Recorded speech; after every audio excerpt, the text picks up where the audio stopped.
it's hard to be exquisite when you leave a path of destruction. You should look at new Hiya Toys, Godzilla vs. Kong, Exquisite Basic Godzilla.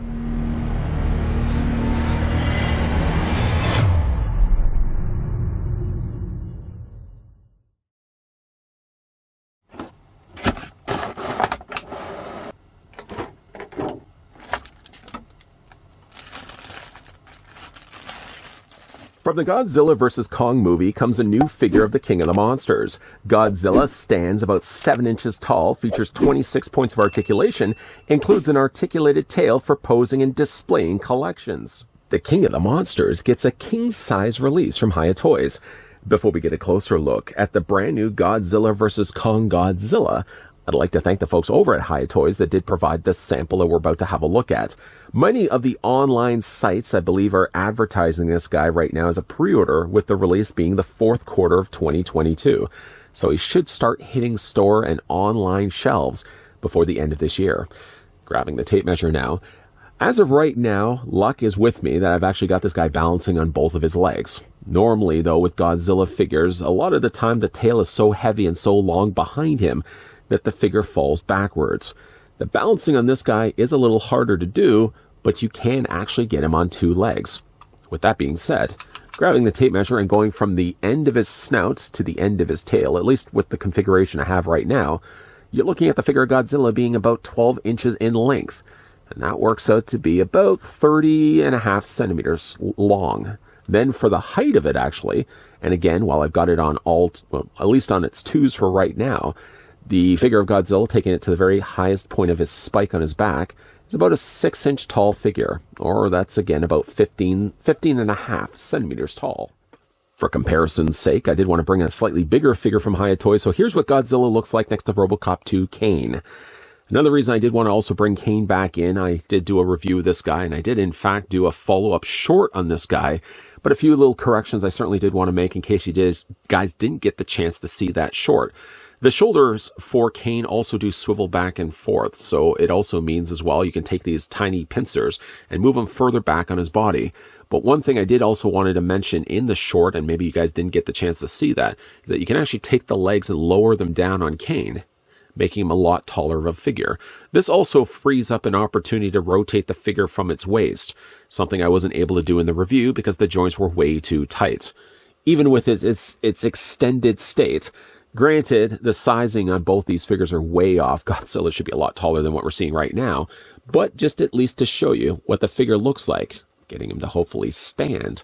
Here's what he actually looks like with RoboCop 2 Kane, now with the extended legs. Just, again, getting him now to stand.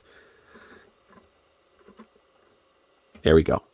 Here's again what he looks like with RoboCop 2's Kane. I find that actually funny that RoboCop 2 Kane had a harder time to stand than Godzilla, who's got a lot more beef behind his feet. Speaking of his feet, unlike other exquisite minis we've looked at countless times here on this channel, Godzilla doesn't come included with one of these. This just happens to be a rectangular display stand found very present with any one of the exquisite minis that Hiya have released in the past. This one just happens to be one from an alien figure, but you get the idea. They'll intersect with or interconnect with one another, of course with the eye brackets. No sense in actually breaking down how these connect with one another because the figure, like I said, doesn't come included with a display stand. But rather interesting, though, with Godzilla, he doesn't actually have pegals on the undersides of his feet either. Now, with the Alien Queen, for example, which would have been a fun figure to bring in for comparisons, the Alien Queen did have pegals on the undersides of her feet, and yet Godzilla does not. I think with a character like this with so much tail behind him, I think at least even if you weren't to include a display stand, Hiya, it would have been at least nice that they could have included pegs on the undersides of his feet, peg holes that is, so you could attach them if you happen to have extra stands available. Move that to the side. I'm still again impressed by the idea that this guy can stand on his own. Pretty balanced, right? Really rightfully so in the middle. Now I've got the tail slightly curved. Other times we've looked at Godzilla figures from other companies here on this channel. Usually the tail is something that has to be installed extra, but Hiya already take the liberty of adding the tail for you, so no work is involved on your part. Literally, the moment you take this guy out of his clear tray, you're ready to put him on display. Didn't mean that for that to rhyme.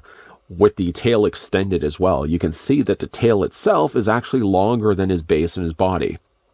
Picking the figure up right now, there's actually a lot of weight going on for Godzilla here. We're going to actually zoom in first and get a closer look at his head sculpt. I am super impressed with the sculpting of Godzilla here. I'm not familiar really with having Hiya Toys releasing figures of this size, because again, I'm so used to seeing smaller scale 3 3/4 4-inch scale figures, with the bigger being the lot of like the Alien Queen, the Pred Alien, or even the Robocop 2 Kane that I brought in for comparisons. But this is a big beefy boy.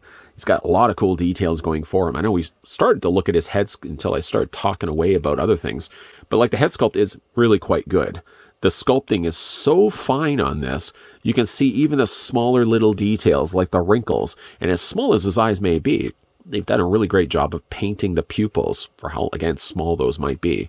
The mouth, for obvious reasons, as you can already see, do open and close, and gives you a really good opportunity as well to see the inside. Ooh, that breath's pretty bad. You can see the inside of his mouth, tiny, tiny little teeth sculpted in there.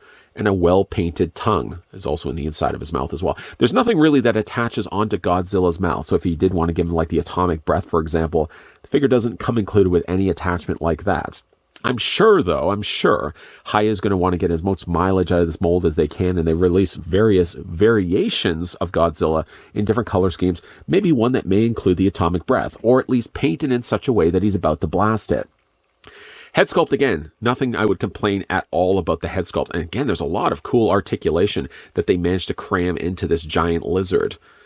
Get more into that in a second. Of course, for the majority of his body, it's all done here in a very dark gunmetal gray. There's a few little traces, a few little sprinkles there you can see that they brushed on some nice lighter brown. It's not enough that it detracts away from the mold, but just ever slightly as you tilt it against the lights. I just happen to have my studio lights over here that you can see just a little glimmer, just a few little traced areas there where that brown makes an appearance.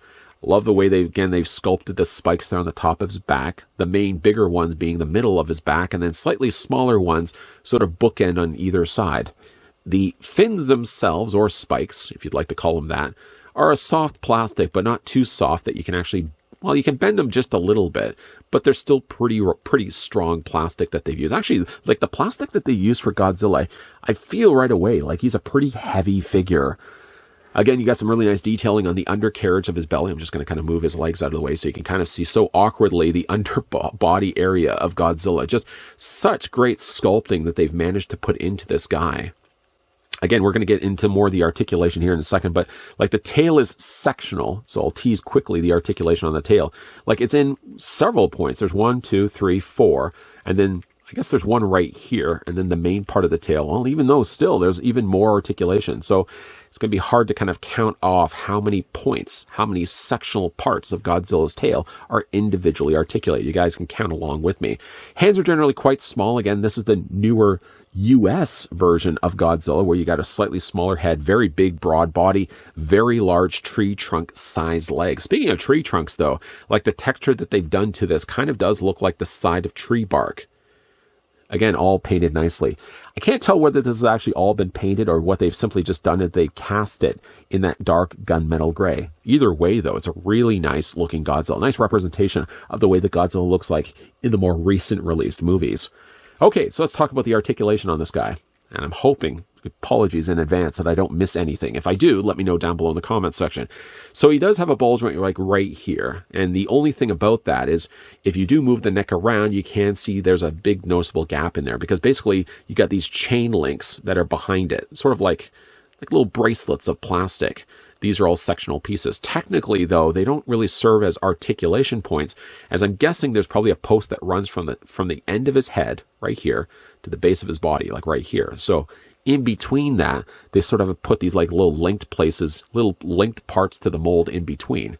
So the head does move pretty good, actually. You can move it back and forth this way. You can move it up, and you can move it, of course, down. And as already mentioned, the mouth does open up, getting a good examining of the face once again. Super, super happy with this one. These shoulders, or at least the arms for Godzilla, are also seeming to be on ball joints, so you can rotate those arms all the way around. They hinge outward this way.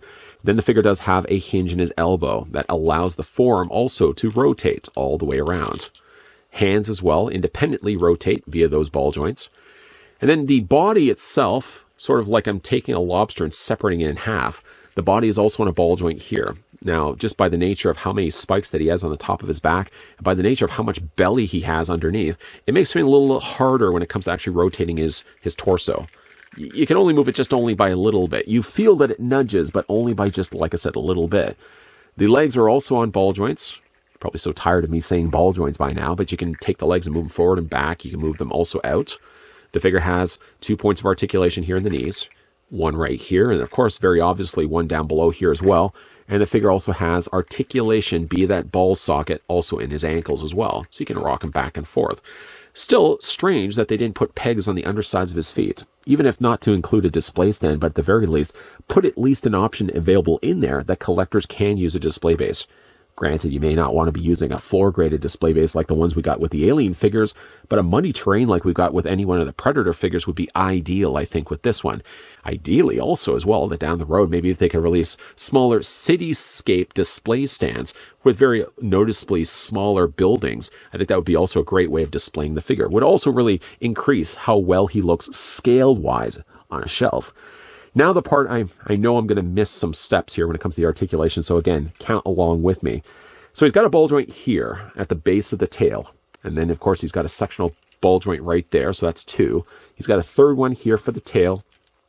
Thinking for a moment that that was actually a socketed point, that's actually just part of the sculpting. But he's got a 4th one right there, and moving a little bit further down on the tail, he's got a 5th one, a 6th one, a 7th one, an 8th, and I believe we can round up. I think we can stop at likely 9 here. I wanted to round up to 10, but I think we're going to stop at 9 instead. That's 9 points of articulation from this part of the tail to the very end of the tail. That's a whole lot of articulation. Mind you, it doesn't really translate to a whole range of motion. I mean, again, you can have the tail straight like this, or again, you can curve the tail, and even just to factor in all those individual links of articulation, that's as much of a curl as you can really pull off with Godzilla's tail. But still, it's something. And again, speaking of something, the idea, again, that you can actually get this guy, granted, it's harder at times to get him in that sweet spot. But if you are able to find that sweet spot, you can get this guy standing on his hind legs, or his only crucial legs. You guys can actually get this guy to stand. Whether he long-term will be able to stand on your shelf like this, time certainly will tell.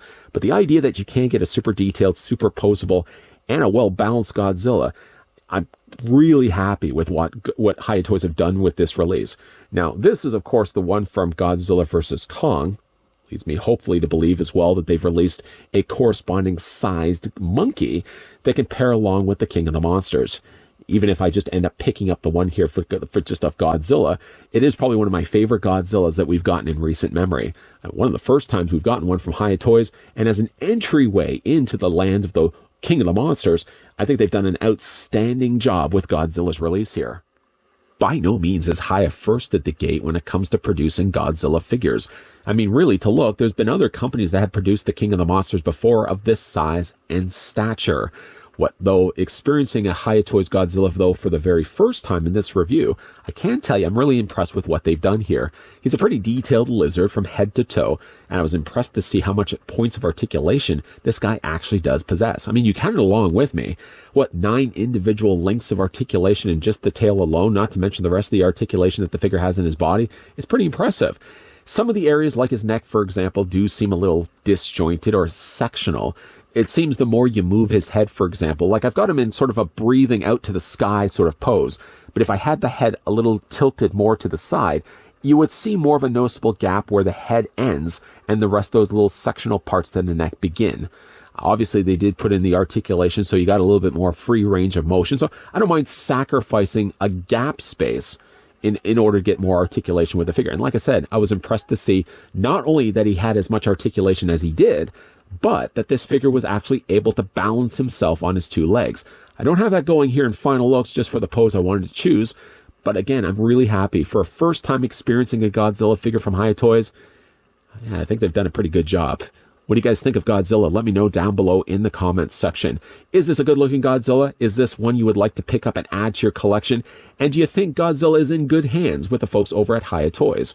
Speaking of Hiya, I'd like to as well thank the folks over at Hiya that did provide the sample of the Godzilla vs. Kong Godzilla that we could have a look at in this review. If you guys enjoyed this video, hit it with a like. If you're loving the content you guys are seeing and certainly do want to stick around for more, then make sure you hit the subscribe button down below. Move also as well to that destroyed city neighboring you, and make sure as well you turn on that bell notification so you're going to get those reminders every single time a new video posts. Speaking of which as well, popping up at the very end of this video will also be a playlist of other Hiya stuff that I've looked at in the past and other Hiya things I'll be looking at in the future as well. As always, guys, thanks for watching. See you guys next time.